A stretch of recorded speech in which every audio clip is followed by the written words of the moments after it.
Hey guys, Grandmaster Thorn here with the Edge Martial Arts, and today I want to talk about fear. So this month is our fear conversation, and this is week 2, and we're talking about the fear of pain, right? And for you, this pain might be a physical fear of pain. I'm afraid that if I'm holding a shield, my partner's going to kick through, it's going to rip a hole, it's going to hit me, it's going to hurt, right? Or I'm going to be sparring, and I'm afraid to blitz because if I get side kicked, I might get hurt. Or I'm afraid to get up in front of the panel and try because I feel like if I slip and I fall, people are going to laugh at me and it's going to hurt my feelings, right? So this pain could be either through failure and emotional pain, right? It could be physical pain. You're afraid to do one more push-up because you're afraid maybe your arms or your legs or whatever it might be might start to hurt from this, right? So you're afraid to do the workout because you're gonna be tired and sore the next day. So you're actually kind of running and you're more afraid of the pain than you are afraid of anything else. So a lot of times when we have the fear of pain, it can actually stop us from going out and trying things. Like I said, maybe you're afraid that you're going to have shin splints if you do the stairs, right? So there's a bunch of stairs kind of here around the Stillwater school, and I know people like to do them for exercise. I've been on them a couple of times. And what happens is some people might not even try them just because they're afraid the next day their shins are going to hurt. They're afraid of that pain and they don't want to work through it, so they just totally avoid it, right? Some people are afraid to ask for a raise because they're afraid of the pain of hearing their boss say, no, you're not really ready for it, or you're not good enough for a raise, or whatever it might be. Some people have the fear of maybe asking someone out on a date because they're afraid of the rejection and hearing something.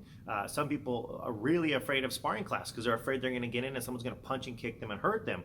And sometimes a lot of these fears are irrational, and some of them are very much rational, depending on your situation and what your fear is. But we want to start to look at, is our fear of pain stopping us from accomplishing something positive, right? Are we not taking risks? Are we not trying to do things because before we even fail, we're afraid of the failure, right? We're afraid of the pain.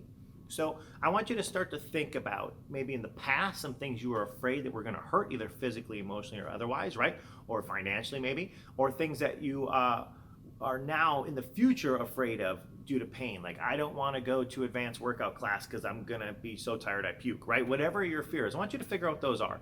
And then think back to week 1, we talked about rational and irrational fears, and figure out which one that is, right? And then I want you to start to figure out, how are you going to approach this fear? What are you going to do to get around this, not let it be a roadblock stopping you from succeeding or getting something better in life, okay?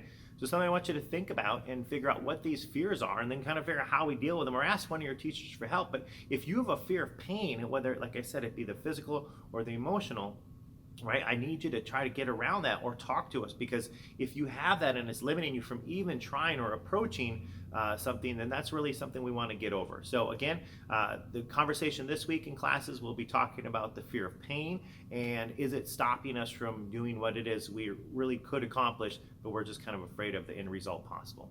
All right, Grandmaster Thorn with Edge, and hopefully we see you in class.